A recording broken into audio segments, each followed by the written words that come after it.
제1독서는 이사야 예언서의 말씀인데 어제 독서에 연이어서 계속해서 우리가 꿈을 꾸도록 망상이 아닌 몽상을 하도록 꿈을 꾸도록 초대하고 있습니다. 우리가 꿈꾸는 곳, 하느님이 허락하신, 하느님이 이끌어 가시고 싶으신 그 시간, 그 공간의 그 모습을 우리가 상상하도록 초대하고 있습니다.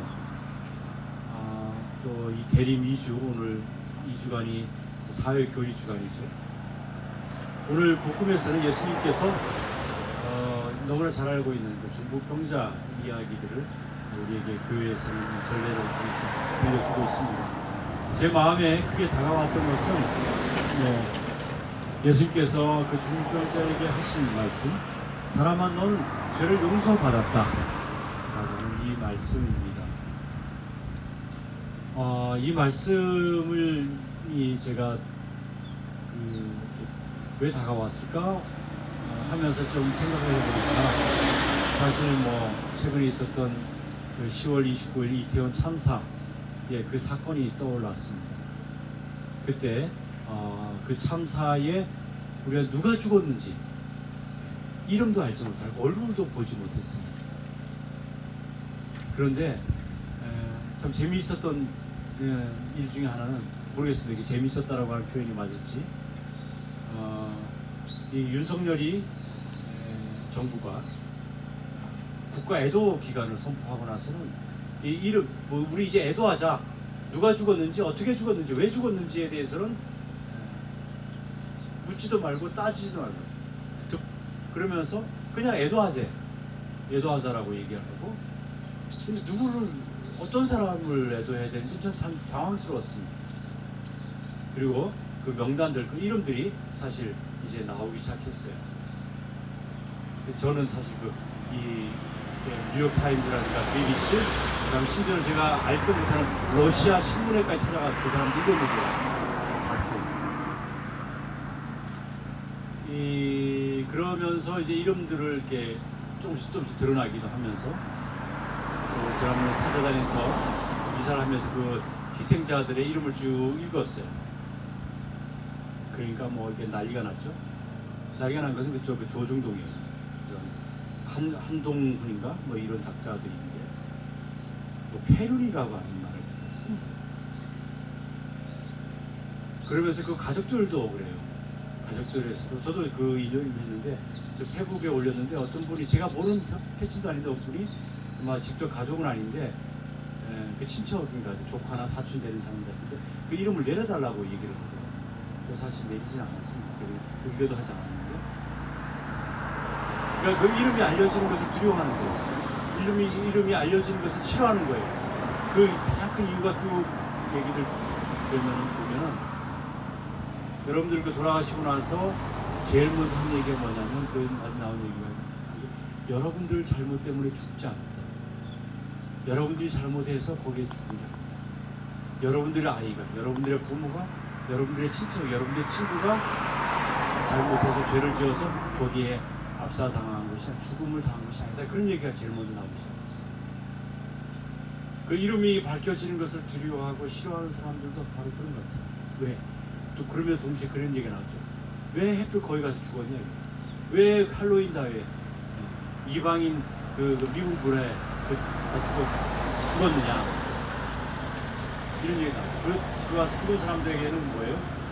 그가 잘 죽었다, 이런 얘기가 그 가서 왜 죽었느냐라고 하는 이유는, 그거 봐라, 미국 호적 있는 문화, 국적도 없는 문화, 반 기독교 문화, 사탄인 문화에 가 놀다가 잘 죽었다는 거, 저주받은 거다, 그럼 심판을 받은 거다, 이런 배경들이 있는 거죠. 그러니까 거기에 부모들, 가족들, 지인들은 자신들의 이름, 자기 아인 사람들의 이름이 드러나는 것을 두려워하는 거죠. 오늘 그 이야기를 사실 2000년 전에도 마찬가지였죠. 그 당시에 중풍 걸리고 병 걸리고 이유를 알 수 없는 일을 당하고, 보통 그게 뭐예요?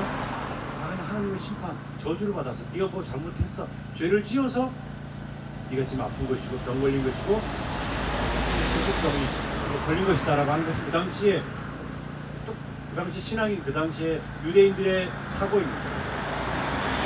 그 대표적인 얘기가 무릎이잖아. 근데 오늘 그 얘기를 합니다. 그래서 모르겠어요. 하는 예수님께서 하신 이 말씀 지금 제가 왔는지 모르겠어요. 이렇게 또 이 대림을 보내면서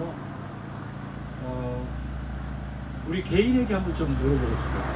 여기 오신 분들 정말 예수님께서 아무개야 너의 죄는 용서받았다 라고 해주시기를 원하시는 게 있다면 무엇일까? 우리 개인에게 한 사람 한 사람 예를 들어서 우린 죄인이잖아요. 우리 정말 고백하고 하지만 어느 누구도 알지 못하고 어느 누구에게도 말할 수 없고 어느 누구에도 알면 안 되는 거 감추고 싶은 아마 그런 죄 이미 다 왜 용서받았다고 하면서도 그게 있어요. 그 씨름하는 거. 그리고 심지어는 내 자신도 모르고 내 자신도 나를 속이고 있는 부분들이 있습니다. 용서받고 싶은 죄. 예수님이 내게 해주셨으면 하는 그 부분들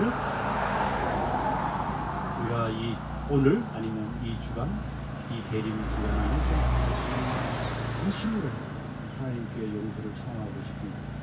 하나님께서 예수님께서 너희 죄는 아무개야 너희 죄는 용서받았다라고 할 수 있는 것도 또 이제 내 이웃, 내 친구, 가족, 형제, 자매에게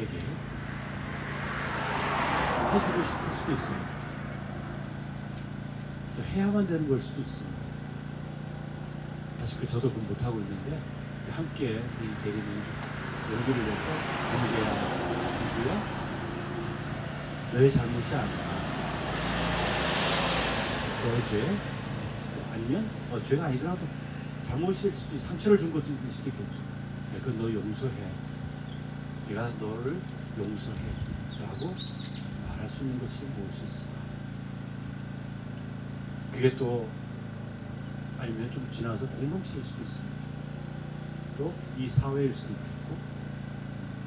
근데 가장 모르겠습니다. 좀 힘들고 고통스럽고 참 고통스럽죠 사실. 그 중에 하나는 그렇게 하고 싶은 그 개인 대상이 이 세상 사람이 아닐 때 해주고 싶은 사람 또 아니면 그 공동체 너무 멀어져 있을 때 직접 만날 수 없을 때